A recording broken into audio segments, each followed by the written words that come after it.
This is a story called Little Monsters at Christmas, Chapter 68. The kids have a massive party on the school premises after stealing the caretaker's keys and having copies made. The little monsters want to have their own Christmas party. They can't have one at any of their houses because their parents won't let them and they're not going anywhere, so they can't have one behind their backs. Then one day at school, the caretaker put down his keys to the school again. Grumpy took them and then he said to the others, "Hey guys, look what I've got." "Wow, Grumpy, where did you find them?" asked Bumpy. "The caretaker put them down on the table and left them behind, so I took them. Come lunchtime we can go get copies made and then we can have our Christmas party here," answered Grumpy. "I thought we already had copies of the keys to the school," said Kicker. "Yeah, we do, but if you remember, all the locks were changed after the party we had before. This time we'll have to be more careful," said Stampy. The kids took the keys and had copies made and then they put them back where they found them. When the caretaker asked them if they'd seen his keys, Stumpy said, "They're here, sir. We've been looking for you all lunchtime so we could give you them." "Oh, thank you, Stumpy. I can't do anything without these," said the caretaker, Mr. Sultana.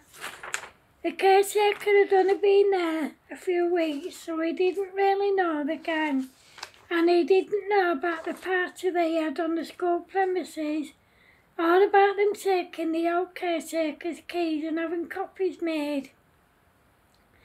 After school, the kids went home, and after they'd had their tea, they told their parents that they were going to the skate park, but they went to the school instead.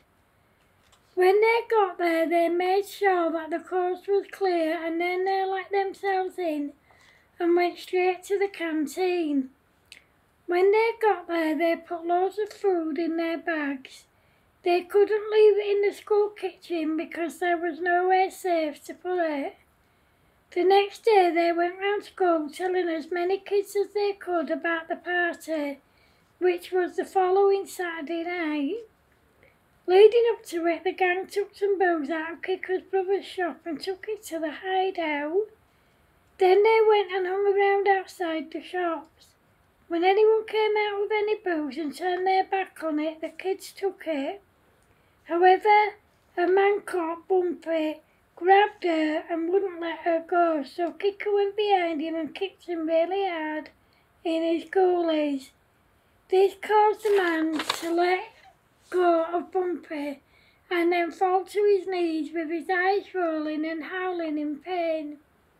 The kids couldn't help but laugh and they hung around to take more booze. After they had quite a lot, they took it back to the hideout and then they went back to take some more. On the day of the party, the kids got to work getting everything ready. The first thing they did was the Christmas cake, and for the ingredients they used cold custard, ice cream, hot mustard, chilli sauce, bread, old bits of clothing and old bits of shoes.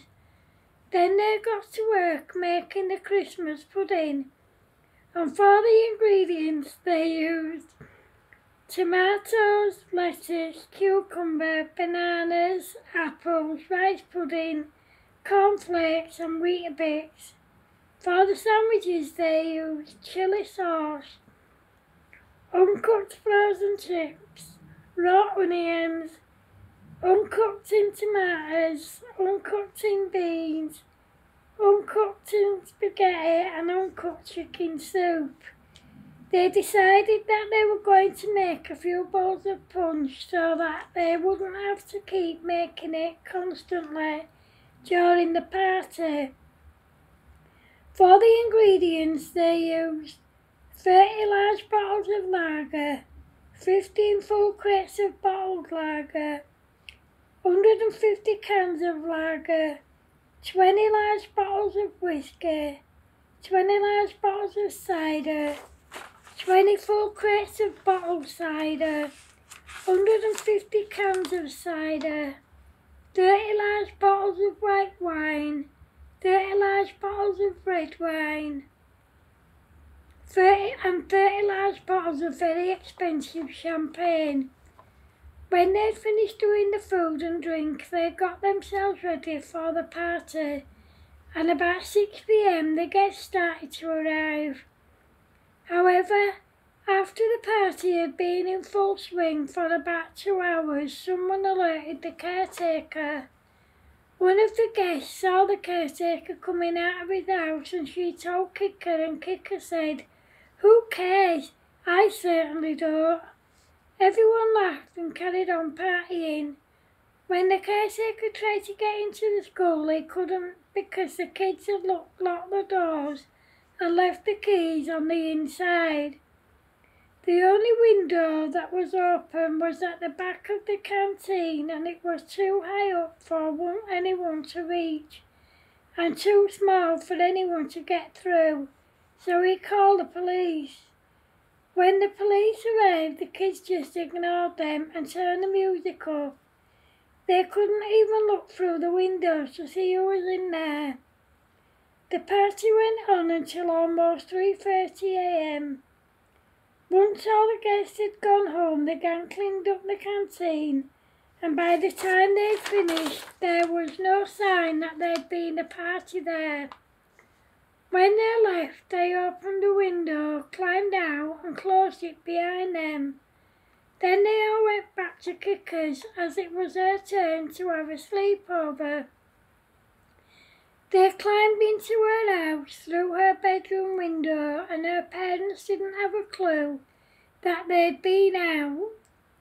The following day, they had another party in the school's canteen. Before they got everything ready for it, they sneaked into Kicker's brother's shop and took some more beer.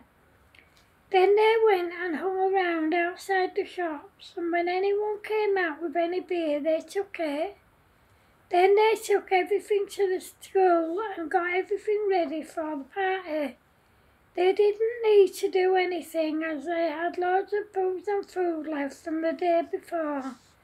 All they needed to do was put everything out.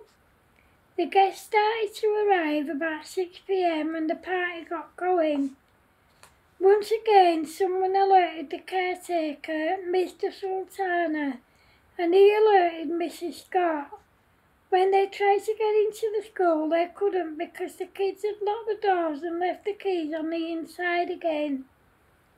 They decided to call the police, but when they arrived, everything had gone quiet and there was no sign of any party. As soon as the police, Mrs. Scott and the caretaker went away, the party got going again. The kids turned the music up for twice as loud. The party continued until almost 3 a.m. and again when everyone went home, the gang cleaned up the canteen, leaving no trace of any party. Then they left through a window again and went back to Bumpy's, as it was their turn to have a sleepover. When they got there, they climbed in through her bedroom window, and just like Kicker's parents, Bumpy's parents had no idea that they'd been out. On the following Monday, Mrs. Scott got the gang into her office and she asked them, "Did you kids have a party here on Saturday and Sunday night?" "No, miss, we were all at Kicker's having a sleepover on Saturday night, and last night we were all at Bumpy's having a sleepover." "If you don't believe us, miss, ask our parents," said Creeper. "I'm going to do just that, and I hope for your sake you're telling me the truth," said Mrs. Scott. Mrs. Scott rang their parents and they confirmed that the kids were telling the truth. When Mrs. Scott put the phone down, she said to the gang, "I'm sorry guys, I had to check with your parents because you guys have had a party here before without permission. So I had to check that you were telling the truth. It's okay, we understand. Please can we go now, miss? Said Creeper. Yeah, you can go, answered Mrs. Scott. As soon as the kids left Mrs. Scott's office, they cracked out laughing because they couldn't believe they'd got away with it. End of chapter 68. Hope you like it, guys. Remember, if you're watching on YouTube, please feel free to like, share, comment and subscribe. If you're watching on Facebook, please like, comment, share and go to my YouTube channel and subscribe. Thanks for watching, guys. See ya. Love ya. Bye.